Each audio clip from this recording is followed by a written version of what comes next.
திருச்சிற்றம்பலம். தினம் ஒரு திருமந்திரம். திருச்சிற்றம்பலம். ஏழினில் ஏழாய் இகழ்ந்தெழுந்தேழதாய் ஏழினில் ஒன்றாய் இழிந்தமைந்தொன்றாகி ஏழினில் சன்மார்க்கம் எங்கள் பரஞ்சோதி ஏழிசை நாடகத்தே இசைந்தானே.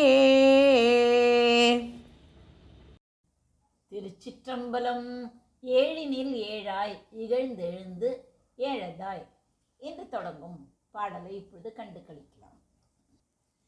7 சுரங்கள் இருக்கிறதே, ச ரி க ம ப த நி என்று. அதில் 7ஆகவும் அந்த 7 சுரங்களும் குறுகி விடும்போது அவற்றை குறிக்கும் 7 எழுத்துக்களாகவும் அவை 7 சுரங்களும் மேலும் மேலும் குறுகி ஒரே ஒலியாக அமைந்து பிரணவமாக விளங்கும் போதும் அவை அனைத்திலும் அரண் விளங்குகின்றான். சன்மார்க்கம் என்னும் நன்னெறியில் விளங்கும் பரஜோதி சிவன் 7 இசைகளிலும் இசைந்து தானும் ஆனந்த நடனம் புரிகின்றான். இந்த பாடல் மிகவும் நுட்பமானது. இதற்கு பின்னால் ஒரு பெரிய தத்துவ கதையும் மனித உடலுக்குள் நடக்கும் யோக ரகசியமும் ஒளிந்துள்ளன. தத்துவ விளக்கத்தை பார்க்கலாம். ஏழினில் ஏழாய் என்று கூறுகிறாரே, அது என்ன? நம் உடலில் 7 ஆதாரங்கள், அதாவது சக்கரங்கள் இருக்கின்றது என்றே அவரும் அறிந்ததே. அதே போல் நம் அறிவுக்கு 7 நிலைகள், பூமிகைகள் உள்ளன. இந்த பாடலில் வரும் 7 என்பது முக்கியமாக நம் உடலில் உள்ள சக்தியை குறிக்கிறது. இகழ்ந்தெழுந்து என்று கூறுகிறார் அல்லவா? நாம் வெறும் உடல் இன்பங்களை மட்டும் விரும்பி வாழ்வது இகழ்ந்து, அதாவது அந்த சிற்றின்பங்களை கடந்து மேல் நோக்கி பயணிக்க வேண்டும். 7 இசை நாடகத்தை இசைந்தானே. இறைவன் வெறும் கல்லிலும் மண்ணிலும் மட்டும் இல்லை, அவன் 7 இசை கோவைகளிலும், அதாவது சரிகம பதனி என்று கூறினேனே, அதில் இருக்கின்றான். பிரபஞ்சம் எனும் நாடகத்திலும் ஒரு கலைஞனை போல பின்னி பிணைந்துள்ளான்.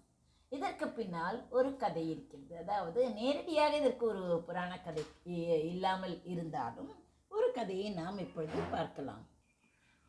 மூலனில் உடலில் புகுந்த சிவயோகியை பற்றி காணப்போகிறோம். கைலாயத்திலிருந்து வந்த ஒரு சிவயோகி சாத்தனூர் என்ற ஊரில் பசுக்கள் அழுது கொண்டிருப்பதை கண்டார் அல்லவா?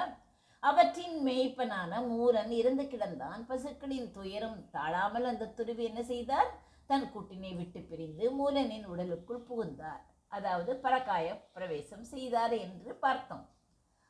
மூலனாக மாறி அந்த யோகி என்ன செய்தார்? ஒரு மரத்தடியில் அமர்ந்து தியானம் செய்ய தொடங்கிவிட்டார். அவர் ஓராண்டு தியானம் செய்து அதிலிருந்து கிடைத்த ஞானத்தை ஒரே ஒரு பாடலாக அவர் வடித்து கொண்டார். அப்படி 3000 ஆண்டுகள் தவம் செய்து 3000 பாடல்களை தந்தார். அதுவே திருமந்திரம். இந்த ஏழினில் ஏழாய் பாடல் அந்த யோகி கண்ட உள்முக பயணத்தின் அனுபவம்தான். நான் என் உடலுக்குள் இருக்கும் 7 நிலைகளையும் தாண்டி பார்த்தபோது அங்கே இறைவன் இசையாகவும் ஒளியாகவும் என்னோடு கலந்திருந்தான் என்று தன் கதையை சொல்கிறார் திருமூலர். ஏழினில் ஏழா என்றால் உடலில் உள்ள சக்கரங்களை கடந்து செல்லுதல். சன்மார்க்கம் என்றால் உண்மையான நன்னெறி. பரஞ்சோதி மகா ஒளி. 7 இசை மற்றும் கலைகளில் இறைவன் நிறைந்துள்ளான் என்பதை குறிக்கிறது. சுருக்கமாக சொன்னால் இறைவன் எங்கோ தூரத்தில் இல்லை. உன் உடலுக்குள் இருக்கும் 7 நிலைகளை தாண்டி சென்றால் உனக்குள்ளேயே அவன் ஒளியாக தெரிவான்.